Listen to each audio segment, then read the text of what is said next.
If I draw a render region, I'll generate the final gathering samples and quickly get an idea of what the render looks like. So the sun apparently is down below the horizon, and if I check with the physical sun and switch to a user view, you can see that that's pretty much the case. The sun is actually almost below the horizon. So we can raise that and change the apparent look of our lighting situation. So I could go with a day.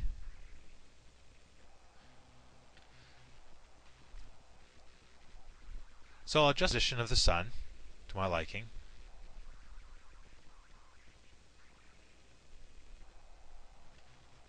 And if I was to just switch over to a texture decal view, I can get a sense of the play of light. I'm going to obviously downplay this with a texture map. But it looks like the sun sort of favors this kind of a direction.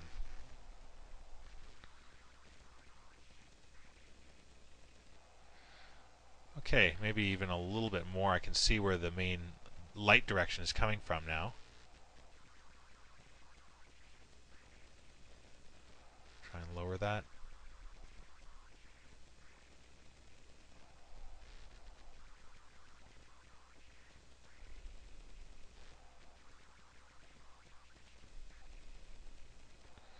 Alright, so I think we've got our sun placed pretty well. So we're obviously going to have to do a lot of backfilling in here, but at least this will help set up what we need to do for the cloud effect.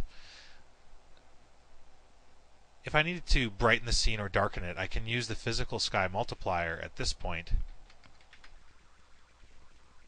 to control the ultimate color balance of the scene.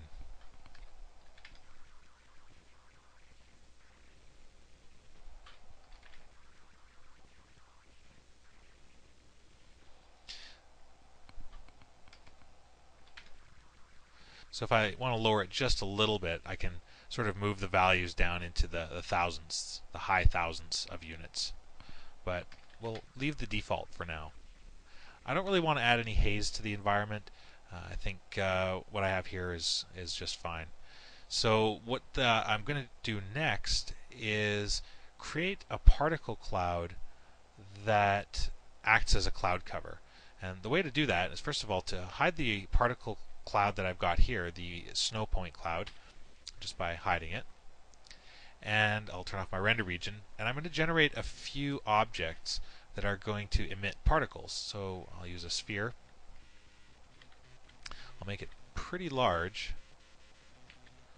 So I'll scale it up a little bit. And I'll do a little bit of proportional modeling here. The idea is to build some large clouds from which the snow is going to emit. So I'm just going to create some quick shapes for my clouds. They're not going to move too much, so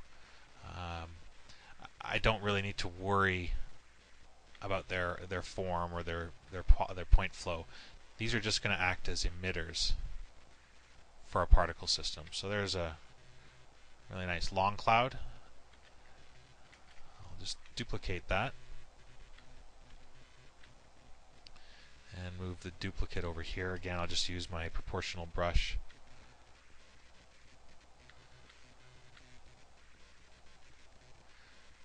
Can always overlap them a bit, but I don't really need to in this case.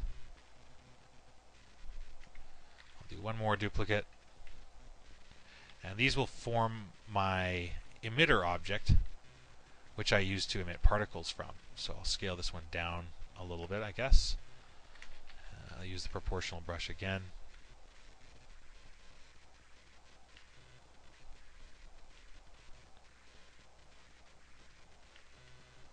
Okay, I think that'll work for me there.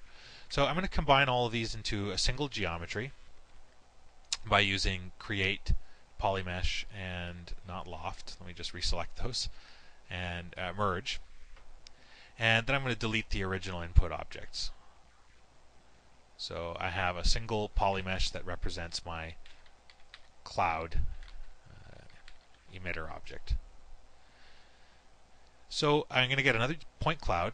And the reason I'm getting a new point cloud is because I can control its shading distinctly from the snowfall point cloud. And I'm going to call this one my cloud point cloud. A bit redundant, but it'll work for me.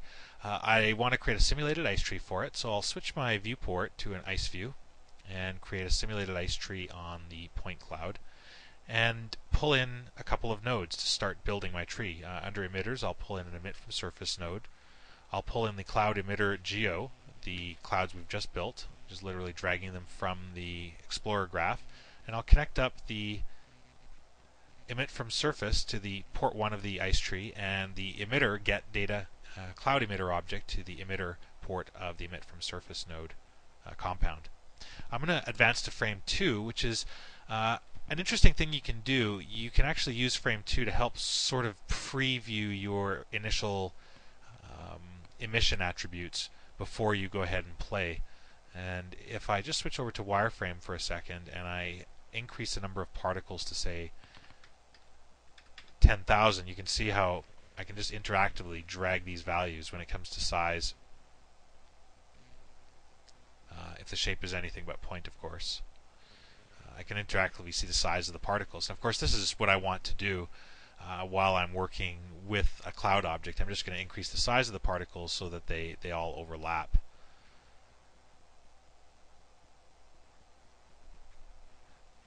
So one thing I'd likely do here is probably just arrange the emitter object so that it falls over top of my set. I'm just going to kind of place it here because I want some light to get through, but I definitely want to be able to see the clouds. That's the important part of this shot. Remember, I can also scale the clouds as well too, so I can sort of pre-style my particle simulation here. So it's kind of neat, the relationship between particles and the emitters. So this means I need to increase the number of emitters, or rather than using a lot of particles in this case per second, I could emit a total number of particles, so 3,000 in this case, or a more reasonable number, maybe like 500 or something like that. And I'm going to randomize the size of the particles. So I'll find a randomized task, and I'll use a randomized value by range, and I'll use it to randomize the size. So I can use the min-max values that I do not want animated, and the minimum size I'll set at about 12, and the maximum size at around 24. I can also reduce the number of particles to make a few kind of gaps, if you will, in the clouds. I can even hide the emitter object just to get a sense for my cloud. Just back up a little bit here. I'm just going to fine-tune these values a little more.